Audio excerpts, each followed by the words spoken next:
आज हम बात करेंगे कि कैसे एक खास जाति के इतिहास को छीनने का प्रयास किया जा रहा है। ऐसा इतिहास में, और मुझे पूरी आशा है कि आने वाले भविष्य में भी कभी नहीं होगा कि जब इतिहास से छेड़छाड़ की ही कोशिश की जा रही है और हमारे राजनेता अपने वोट बैंक की राजनीति के लिए चुप हैं। तो आइए आज मैं इन्हीं चीज़ों पर प्रकाश डालती हूँ और अपने विचार आप सबके समक्ष रखती हूँ। यदि कोई बच्चा अपने परिवार से धन प्राप्त करता है तो वह इसका उपयोग करने के लिए बाध्य है और कोई भी ऐसा करने में उसके गलत होने का उल्लेख नहीं करता। यदि हमारे पूर्वजों ने कोई महान कार्य किया है तो यह हमारा सौभाग्य है और साथ ही हमें उस सम्मान और गौरव को जीवित रखने के लिए और अधिक मेहनत करने की प्रेरणा देता है। मैं साफ रूप से कहना चाहती हूँ कि यह आज़ादी के बाद से भारत के लोगों को पढ़ाया जा रहा है कि हम गरीब, पक्षपाती और एक तरफा इतिहास का परिणाम है।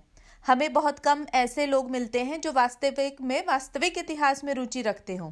हमें मुगलों, कुछ स्थानीय इतिहास, ब्रिटिश शासन और स्वतंत्रता के लिए संघर्ष करने वाले, जो वास्तव में ज़्यादातर भारतीय राष्ट्रीय कांग्रेस तक ही सीमित हैं, के बारे में पढ़ाया गया है। 3 चीज़ें कभी छिपाई नहीं जा सकती: सूर्य, चंद्रमा और सत्य। अगर हम राजपूत समाज की बात करें तो हम पाएंगे कि राजपूत का अर्थ है एक राजा का पुत्र, एक ऐसा शब्द जो अपने आप में वीरता, बलिदान और साहस का प्रतीक है। यह योद्धा है, वह शासक वंश का है जिसका भारतीय समाज में योगदान सदियों से सराहनीय रहा है। राजपूतों ने भारत के इतिहास को अपने लहू और त्याग से स्वर्णिम किया है। हम सभी ने सुना है, मुगलों ने दूसरे शासकों के क्षेत्रों पर आक्रमण किया, असहायों का सिर काट दिया और महिलाओं को अपनी गरिमा बचाने के लिए जौहर करने के लिए मजबूर किया। अलाउद्दीन खिलजी जैसे नीच शासकों ने न केवल पद्मावती को जीतने के लिए चित्तौड़ पर हमला किया, यहाँ तक कि अकबर ने भी चित्तौड़ पर हमला किया और उसे जीतने के बाद उसकी सेना ने बचे हुए निर्दोष लोगों को मार दिया। मारे गए और जलाए गए लोगों में से अधिकांश के पास कोई हथियार भी नहीं था। वे व्यापारी और किसान थे। पर क्या कभी किसी ने उन राजपूत राजाओं द्वारा किए गए अत्याचारों को सुना है? ऐसे ही एक महान राजपूत सम्राट मिहिर भोज प्रतिहार वंश के सबसे प्रसिद्ध शासक थे। नागभट्ट प्रतिहार प्रथम ने गुजरात, जिसे गुर्जर देश भी कहा जाता था, पर विजय प्राप्त की। राजा मिहिर भोज को अक्सर गुर्जरेश्वर भी कहा गया है। गुर्जर शब्द काफ़ी हद तक गौड़ा, कर्नाटक, पंजाबी शब्द से मिलता जुलता है। राजा मिहिर भोज प्रतिहार राजवंश के सबसे महान राजा माने जाते हैं। उन्होंने लगभग 50 साल तक राज्य किया था। 50 वर्ष तक राज्य करने के बाद सम्राट मिहिर भोज ने राज्य सिंहासन अपने बेटे महेंद्रपाल को सौंप दिया और वे संन्यास वृत्ति के लिए वन में चले गए। अरब यात्री सुलेमान ने भारत भ्रमण के दौरान लिखी पुस्तक सिलसिलावत आखिर में 851 ईस्वी में सम्राट मिहिर भोज को इस्लाम का सबसे बड़ा शत्रु बताया और साथ ही मिहिर भोज की महान सेना की तारीफ भी की। मिहिर भोज के राज्य की सीमाएं दक्षिण में राजपूतों के राज्य, पूर्व में बंगाल के पाल शासक और पश्चिम में मुल्तान के शासकों की सीमाओं को छूती हुई बताई गई है। राजपूतों के लगभग उपमहाद्वीप में व्यापक आबादी थी, विशेष रूप से उत्तर, पश्चिम, मध्य भाग, राजस्थान, उत्तर प्रदेश, उत्तराखंड, हिमाचल प्रदेश, सौराष्ट्र, जम्मू, मध्य प्रदेश और बिहार में पाई गई। हाल ही के कुछ सालों में 90 के दशक में पहली बार कुछ जातियों ने अपना नाम गुज्जर रखकर राजनीति के लिए सामने आई। जब आपके पास कोई इतिहास नहीं होता तो आप इसे चुराने का प्रयास करते हैं।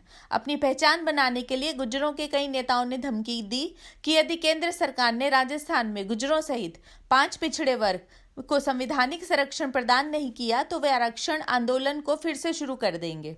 गुज्जर आरक्षण संघर्ष समिति के सदस्यों ने कई बार केंद्र सरकार को सिफारिश की थी कि राजस्थान पिछड़ा वर्ग अधिनियम 2017 में संशोधन करे। गुज्जर पिछड़े वर्गों को प्रदान किए गए कोटे को बढ़ाने की भी लगातार कोशिश करते रहे हैं। गुज्जर नेताओं की मांग थी कि राजस्थान सरकार गुज्जरों को संविधान की 9वीं सूची में शामिल करवाए, रिक्त पदों के बैकलॉग को भरे और लंबित भर्ती प्रक्रिया में अति पिछड़ा वर्ग को 5% आरक्षण का लाभ दे, जिसमें 5 समुदाय को विशेष पिछड़ा वर्ग आरक्षण दिया जाए। वो पिछड़े वर्ग के जो समुदाय हैं उनके नाम है गुज्जर, बंजारा, गड़िया लोहार और रेबारी देवासी आदि। हालांकि इस अधिनियम के तहत आरक्षण को चुनौती दी गई थी क्योंकि राजस्थान राज्य में कुल आरक्षण 50% की सीमा से अधिक था।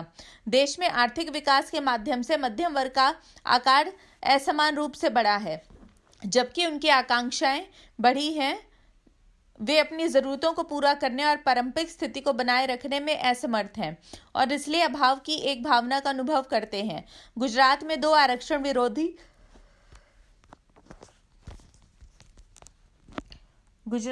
आरक्षण विरोधी आंदोलन अनिवार्य रूप से मध्यम वर्ग के भीतर संघर्षरत थे, एक और उच्च और मध्यम जाति के सदस्यों के बीच और दूसरी ओर नई निम्न जाति के प्रवेशकों के बीच। इन आंदोलनों ने उन्हें पूंजीपति वर्ग का समर्थन प्राप्त था, जिसके साथ उनके मजबूत वैचारिक और सामाजिक संबंध है। वे मीडिया और शैक्षिक संस्थानों को नियंत्रण करते हैं और नौकरशाही और पुलिस पर हावी होते हैं। आरक्षण सबसे पहले राजनीतिक अभिजात वर्ग द्वारा केवल वोट पकड़ने और वंचित वर्गों की आकांक्षाओं को फैलाने के साधन के रूप में पेश किया गया था, लेकिन सामाजिक परिवर्तन के किसी भी दृष्टिकोण के अभाव में आरक्षण की अवधारणा महज एक राजनीतिक हथकंडा बनकर रह गई है। उसी के तहत एक समुदाय से उसके इतिहास को छीन लेने का प्रयास करना भी है। यह सब एक षड्यंत्र का हिस्सा है जो हम सबको समझना होगा। इतिहास गवाह है कि भारतवासी केवल छल से हारे हैं या जब अपनों ने अपने ही पीठ में खंजर मारे में है। मुसीबत में जो वीरता से लड़ा वो इतिहास हो गया, जो अहंकार के साए में फला फूला वो खाक हो गया। मत छेड़ो वीरों को, लड़ना मुश्किल होगा, वरना लिखेंगे ऐसा इतिहास कि पढ़ना मुश्किल होगा। जय हिंद, जय भारत, जय भवानी।